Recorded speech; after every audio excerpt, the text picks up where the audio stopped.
Eu sou Inácia Laine Nogueira, estudo da Universidade Federal de Goiás, e vou falar sobre o tema tecido adiposo como centro regulador do metabolismo.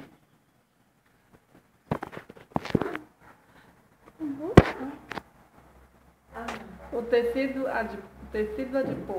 O tecido adiposo é constituído por células adipócitas, que são as únicas capazes de estocar lipídios na forma de triglicerol, sendo que essas células apresentam enzimas e proteínas necessárias para a produção de ácidos graxos.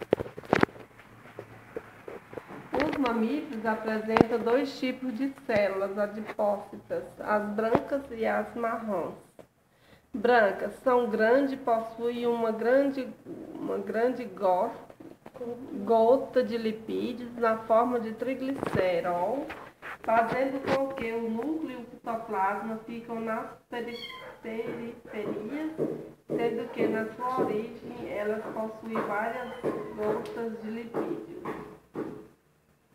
Marrons são especializados na produção de calor, sendo mais encontrados em indivíduos recém-nascidos. É maior que as células adipócitas brancas, constituído de várias gotículas de lipídios, com um citoplasma grande e um núcleo excêntrico. Apresentam uma grande quantidade de mitocôndrias. Utilizam a energia liberada para oxidação de metabólitos, principalmente ácidos graxos, para gerar calor.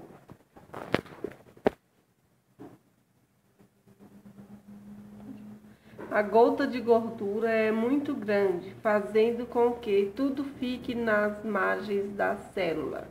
Células de gordura brancas ou adipócitos brancos. As mitocôndrias geram calor e tornam as células marrons. Células de gordura marrons ou adipócitos marrons. Tecido adiposo branco ou gordura branca. Tecido adiposo marrom ou gordura marrom. Além dos adipócitos, o tecido adiposo contém uma matriz de tecido conjuntivo, fibras, colágenas e reticulares. Tecido nervoso, célula do estroma vascular, nódulos linfáticos, células imunes, leucócitos, macrófagos, fibroblastos e predipócitos, células adiposas indiferenciadas. Tecido adiposo branco. O tecido adiposo branco envolve órgãos e estruturas internas, por isso confere proteção contra choques mecânicos e traumáticos externos. Permite um deslizamento entre as vísceras e feixes musculares de forma adequada. Por se alojar na derme de tecido subcutâneo, é constituído uma importante forma de regular a temperatura corporal e harmonizar a energia com pouca água. Liberam adiposina e esta está relacionada sob diversas funções como sistema imune, regulador da pressão sanguínea, homeostase vascular, homeostase glicêmica e angiogênese. A adiposina podem estar presente na forma de leptina, que é um hormônio muito importante, pois se estimula a expressão de neuropeptídeos, ligados aos mecanismos de inibição da ingestão alimentar e aumento do gasto energético total, via inervação simpática, inibindo a expressão do neuropeptídeo, envolvidos nos mecanismos de aumento da ingestão alimentar e na redução do gasto energético, metabolismo lipídico. Com experimentos em ratos, constatou-se que a leptina age na restauração da puberdade e fertilidade, demonstrando que esse hormônio age na maturação do eixo reprodutivo.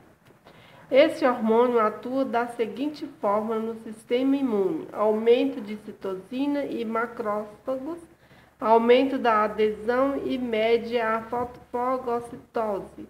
Realiza um efeito direto na produção de células T. O TNF-alfa é uma citosina com a função de regular o acúmulo de gordura, atuando diretamente em vários processos dependentes de insulina, regulação da massa do tecido adiposo, provocando mudanças na quantidade e volume dos adipócitos. Proporciona um acúmulo do tecido adiposo, atrapalhando também na diminuição da captação da glicose mediada pela insulina. A adiponectina, ao contrário das demais adipocinas, age como fator protetor para doenças cardiovasculares e aumenta a sensibilidade insulínica. Após toda essa explicação, pode-se concluir que o tecido adiposo branco possui uma ligação direta com patologias associadas à obesidade, principalmente na síndrome metabólica e à resistência à insulina. O tecido adiposo branco se distribui em diversos depósitos no organismo, anatomicamente classificados como tecido adiposo subcutâneo e tecido adiposo visceral.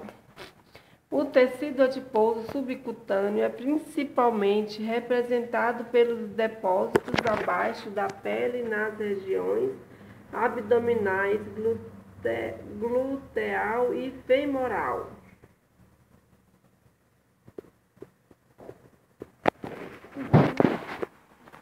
Fígado, rim, vesícula biliar.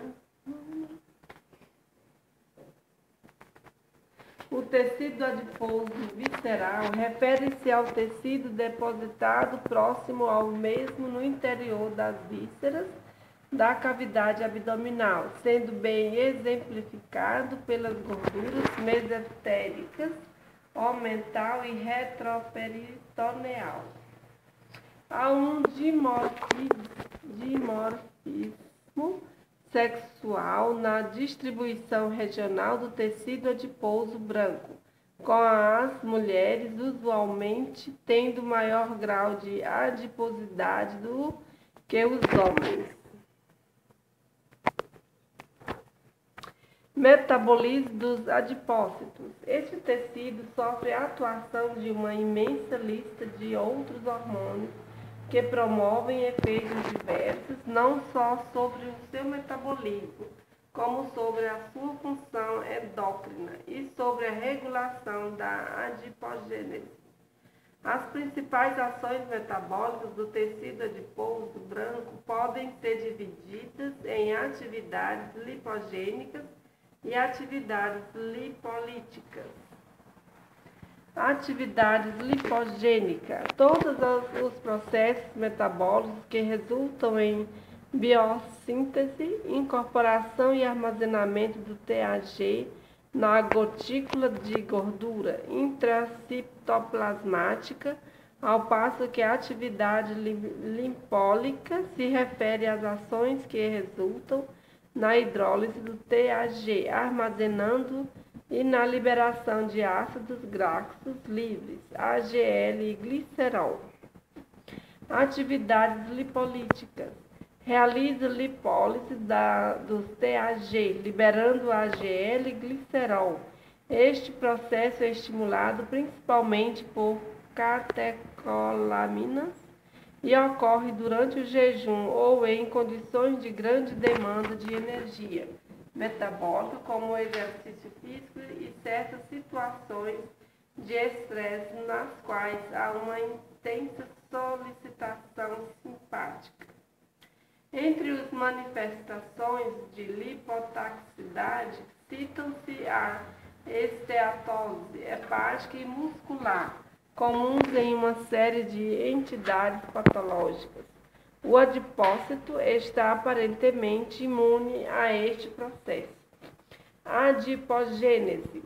Estudos com embriões determinaram que os tecidos adipócitos se formam antes do nascimento, variando entre as espécies. Depois do nascimento, ocorre uma dispersão desse tecido, persistindo até a fase adulta.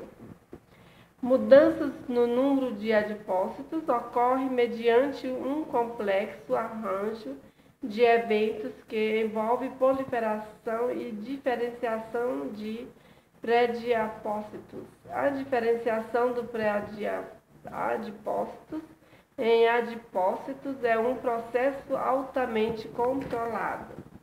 Os pré-adipócitos são linhagens celulares derivadas de células-troncos embrionárias multipotentes de origem mesodérmica, com capacidade de se diferenciar em adipócitos, condrócitos, osteoblastos e miocitos. Sabe-se que o envelhecimento é um processo caracterizado pelo declínio funcional de muitos sistemas, incluindo o tecido adiposo branco, que se reduz em indivíduos idosos. Biologia do adipócito. Com relação à melatonina, produto hormonal da glândula pineal, esta tem sido recentemente implicada com a função do tecido adiposo, sendo que a melatonina aumenta a sensibilidade de insulina e a penialectomia leva ao aparecimento de resistência à insulina com a redução do conteúdo e da expressão gênica GLUT4 e hipercorticosterolemia, resultando também em uma inadequação energética. A partir destes dados, estudaram-se os mecanismos desse quadro de resistência insulínica e de incapacidade de ajuste metabólico de animais penialectomizados frente a várias exigências ambientais, tais como o jejum e o exercício físico. Os resultados obtidos após o treinamento físico de ratos por 8 semanas mostraram que animais penialectomizados não conseguiram melhorar o seu desempenho metabólico frente ao exercício, persistindo a resistência à insulina e uma piora geral do quadro metabólico. Adicionalmente, o conteúdo plasmático de leptina nestes animais mostrou-se significativamente reduzido em decorrência da penialectomia. Em outros trabalhos, investigaram-se as respostas adaptativas ao jejum de 36 horas em animais penialectomizados. A penialectomia intensificou a atividade do eixo hipotálamo e hipófise adrenal, de forma a elevar consideravelmente a corticosterolemia, além de induzir queda importante da leptina plasmática, ocorrendo então uma intensificação da oxidação de glicose e reduziu a síntese de lipídios. Portanto, a deficiência da melatonina prejudicou a adaptação metabólica e impediu o animal de enfrentar condições estressantes, como exercício e jejum, por exemplo, e de se ajustar metabolicamente a elas. Muito obrigada.